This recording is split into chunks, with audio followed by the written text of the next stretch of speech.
Hey, it's Dr. Charm coming to you again with another review. Today we're going to review the Sex and the City reboot called And Just Like That. And in honor of the girls, yes, y'all, honey, I put on my hair. I name all my wigs, honey. I call her Shaka Donna. Say hello, Shaka Donna.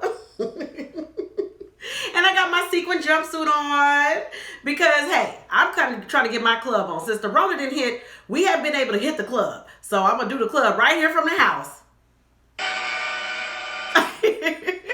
But we're going to talk about this show. And I have mixed feelings about this reboot because, one, Kim Cattrall is missing, Samantha is missing, and Samantha was a huge part of the show. But of course, you know, Kim was not getting along with everybody. She said that Sarah Jessica Parker and the other girls were mean girling her and they weren't really friendly to her. And she is never coming back. She's moved on. She has other new projects and she's done with those girls. So Kim Cattrall is missing. They try to include her by having her text every once in a while to Carrie, which, I mean, it's okay. I don't know. I could do without it. But I think this reboot is kind of, again, I have mixed feelings.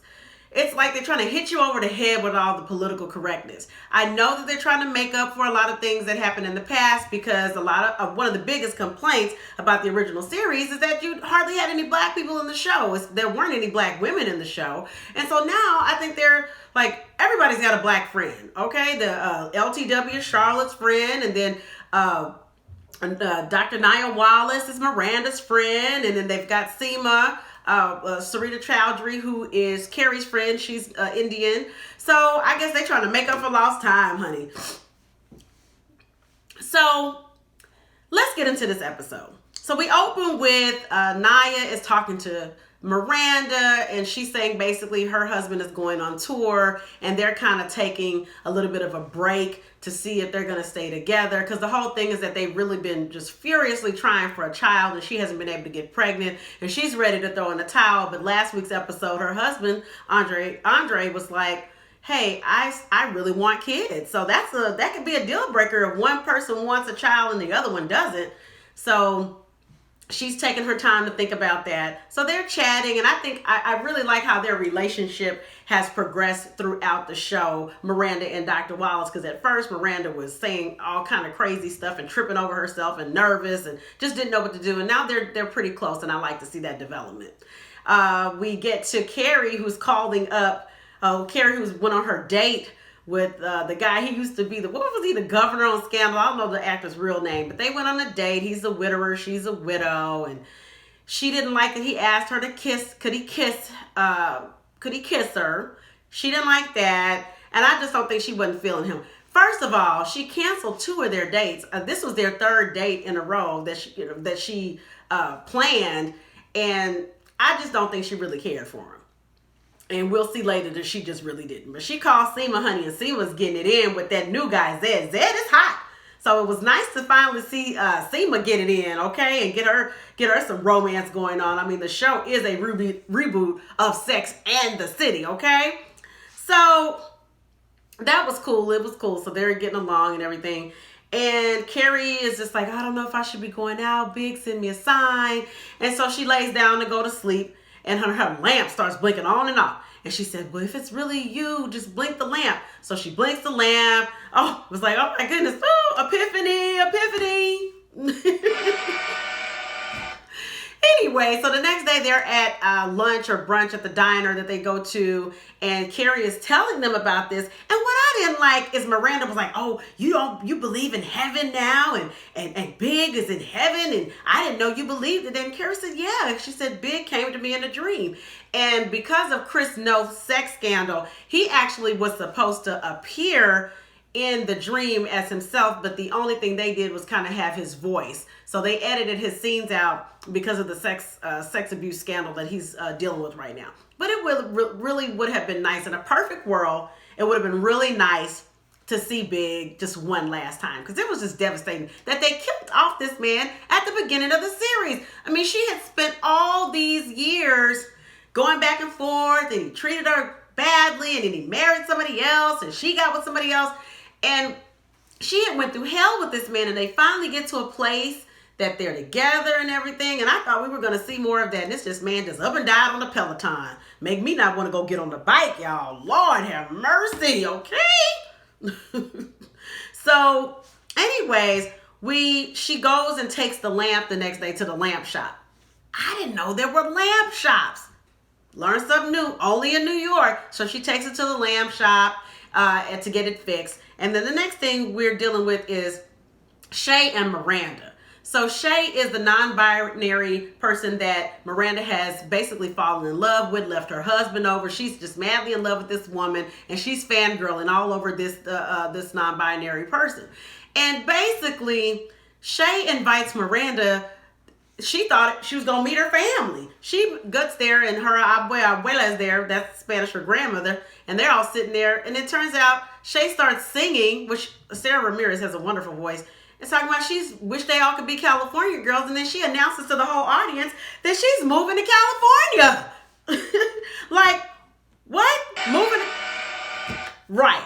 And the thing is that she had said nothing to Miranda and their boyfriend, their girlfriend and girlfriend. So finally, Miranda was like, hey, I didn't know you were going to be going anywhere. And Shay said, I'm going to California. I want you to come with me. But I just really think that Shay, overall, this whole series, she is a very, very selfish person. She just does whatever she wants, and I don't think she thinks of the consequences of her actions and how it affects other people and just other people's feelings at all. I mean, it must be nice to be that free, but who invites someone to a party to tell them that you're going away and you hadn't even talked to them?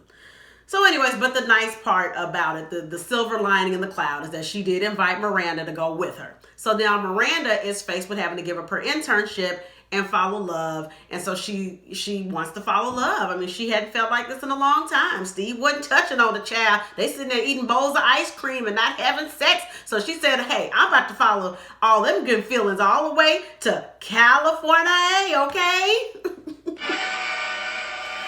But that's what was going on with Shay and Miranda. Miranda meets up with them and talks about what's going on. And the next scene we have is Carrie is meeting with John, or Big's father. We've never seen any of Big's family, so this was kind of interesting. And she's at the restaurant with him, which is beautifully decorated. I mean, I know people watch this show for the fashions, but I'm watching it for all the decorations and the apartments, especially when Carrie went apartment hunting all this season. And with Seema, I'm looking at the decorations, the lighting, the furniture. Because in that restaurant, those chairs look extremely comfy. I'm like, where did they film that at? I want to go just to sit in them chairs, child. But she meets with his father, and he said, well, where is John? And she's like, oh my God, John has died. Like, is this man getting early onset dementia, y'all? Early onset Alzheimer's? Okay. What's going on? But turns out he was like, where are his ashes? Like, where is he? And she's like, he is in the closet next to my best pair of shoes. Oh, ah! Okay, like that sounds really insensitive. But as she said, if you know Carrie, him being next to her favorite pair of shoes is a place of honor. But I said, this man been in a box all season. Couldn't she put him in a little urn or something? So he starts to tell her, like, hey, we have room in the family crypt here in Connecticut. Can he be there? And they start going back and forth, and it was a cute little bit because it was like they were negotiating real estate. He's like, Mom is here, and Dad is here, and Granddad's here, and you could be here, and he's here. And she was like, I don't know.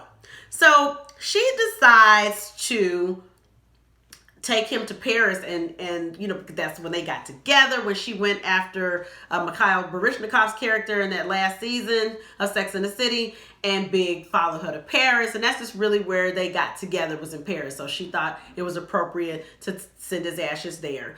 And we also were dealing with Charlotte and her son or a daughter who's become non-binary, and she's named herself Rock. And they were throwing, instead of a bat mitzvah, they're throwing a they mitzvah, and she had gotten a rabbi, a trans rabbi, and everything. So it was interesting. And I like the cookies and the candy, and they had all this stuff. And LTW shows up looking fabulous as usual. Nicole Ari Ari Parker is amazing. But Rock says, hey, I don't want to do this. I don't believe in anything. I don't believe in sexually classifying myself. I don't believe in this. I don't believe in that. I don't believe in Judaism. I don't believe in anything. I don't want to do it. And Charlotte said, hey, somebody is getting that bat mitzvah today, or they mitzvah today. And she ended up having her bat mitzvah, but I thought it was so cute. Charlotte is just cute. And I thought it was a really nice ending. And Carrie decides to do the podcast by herself. She's offered to do that podcast. And all season, we've been watching the hot guy. Finally, I find out his name is Franklin. He's been the producer for the podcast. And I'm like, yum, hello, he is gorgeous. So it turns out we end with her doing the podcast, and because he proposed to her, hey, you should do advice column and listen to people call in and you give them advice. And she decided to do that. And that's after Paris, after she dumped the ashes and everything. And then they have a lot of chemistry, and in the elevator they just kiss, because her complaint with the other guy is that he asked me, can he kiss me? And the other guy, Franklin, the hot producer, and her, they just went for it. But I would really, now I want to see a second season, because I want to see if there is anything that happens with those two. Because he's easy on the eye, for real. But it was a cool episode. It was a little bow. They tied a little bow on it. I just really think them not having Kim Cattrall, them not having Samantha is really hurting them. And I don't know. I would feel better if they just left it alone, to be honest. And the fans were disappointed. This whole thing with Miranda all season, leaving Steve in the dust. And Steve is such a good guy. He didn't deserve to be treated like that. You know, it's just terrible. But last episode and tonight's episode made up a little bit for how dry this season was. I did like seeing the black characters, seeing an Indian American character on the show, seeing some color in the show that wasn't there before. I did like seeing a lot of the diversity of the show, but I think they should have left it alone. And there's a big hole in that show because Kim Cattrall is gone. And it was nice to see Willie Garson playing Stanford Blatch. He was supposed to be in every episode, is what the writers and the producers were saying, but he got so sick he couldn't finish this scene, so that was really sad. And they just kind of, wrote him off just really quickly.